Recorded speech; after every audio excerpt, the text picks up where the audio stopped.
Olá, seja bem-vindo a marcoteles.com. Hoje eu vou conversar com você, ainda no nosso tema de como estudar melhor, sobre como fazer um bom resumo, né? Como fazer um melhor resumo.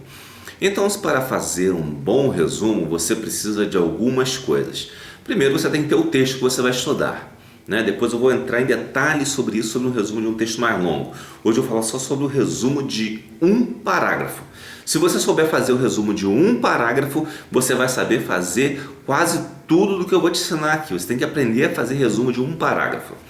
As pessoas costumam dizer que você tem que escrever um resumo com as suas palavras, ou pegar o que está num texto e escrever com as suas palavras. Só que isso não é explicação, isso é eufemismo.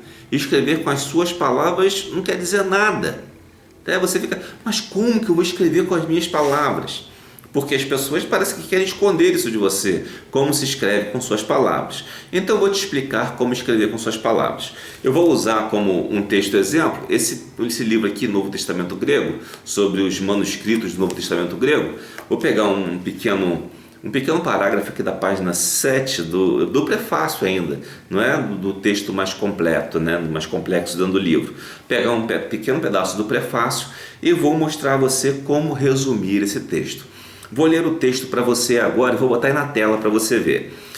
Diz o seguinte: o tradutor sabe melhor do que ninguém o desafio que foi verter esta obra, tão técnica e tão complexa em termos estilísticos, do alemão ao português. Se o tradutor ao inglês pôde contar com a generosidade de Kurt Aland em revisar a tradução, o tradutor ao português não teve tal privilégio.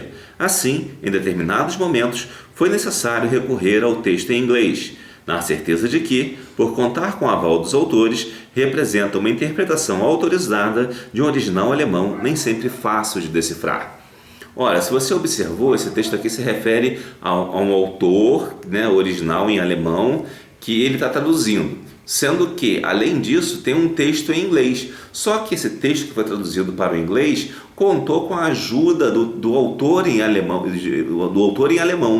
Então facilitou. O texto em inglês é um texto confiável, né? Então, para reduzir isso aqui, embora seja uma informação simples, né? Não é uma informação tão grande assim, mas é simples. Digamos que você queira reduzir isso aqui e resumir isso aqui. O que você vai fazer? Você vai circular os substantivos e fazer um quadrado nos verbos, tá bom?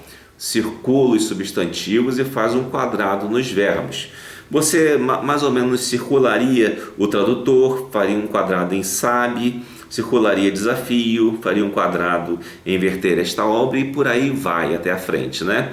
Observe que verter esta obra eu usei junto com uma ação só. Na verdade eu usei verbo, mas não é bem verbo. As palavras-chave, como as pessoas falam, elas costumam dizer, você tem que procurar as palavras-chave, mas as palavras-chave nem sempre são uma palavra. Às vezes é uma expressão, uma locução.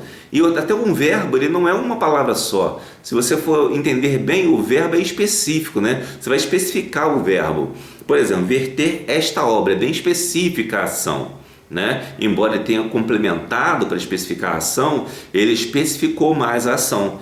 Então você vai pegar substantivos e verbos. Depois que você pega substantivos e verbos, você vai colocar isso na ordem direta, ou seja, substantivo, verbo, objeto direto, objeto indireto, tá? Se você quiser estudar sobre isso no português, tem vários vídeos no YouTube sobre isso em português.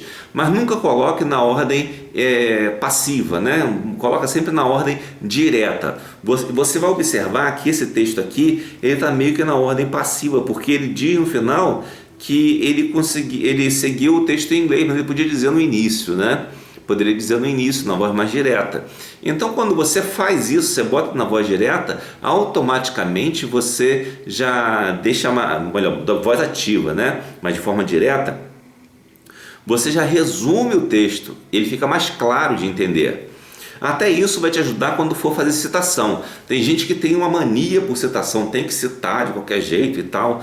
Eu não penso assim, eu acho que você cita quando o autor escreveu de uma forma tal que você não tem como escrever de outra maneira. Por exemplo, se a gente for pensar dessa forma direta, se o autor já escreveu tudo de forma direta, né, e irretocável, você vai simplesmente copiar e colar, né? Ou seja, reescrever dando crédito da citação do autor, certo? porque você não precisa reescrever para aquilo ficar mais claro, você não precisa resumir. Agora, quando você precisa resumir, aí você não vai citar, não vai copiar aquela citação. Você vai fazer simplesmente a citação entre parênteses no final do texto, né? É interessante que quando você passa esse texto que eu li para você, agora vou mostrar para você a página aí, vou mostrar como ficou aqui a princípio. A versão do alemão para o português foi um desafio, mas o aval de Kurt Aland para a tradução inglesa serviu como texto de controle. Veja bem. Já diminuiu bastante, tem umas 7 linhas mais ou menos aqui, impressa em fonte 10 mais ou menos, e letras bem justas, né? Então acho que tem muita informação ali, já diminui bastante a informação a menos da metade. Eu posso ainda dizer que a versão do alemão para o português, tirar esse foi um desafio, tiro isso, né? Eu posso tirar na versão do alemão para o português, o aval de Kurt Aland para a tradução inglesa serviu como texto de controle. Você vê? Já resumi o meu próprio resumo, certo?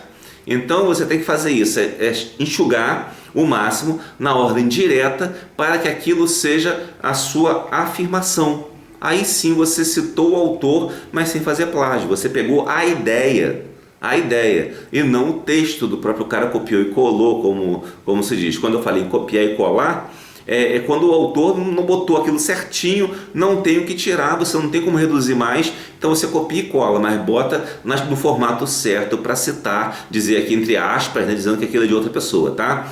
Então essa é a nossa lição de hoje, como resumir um texto, né? Como resumir um parágrafo.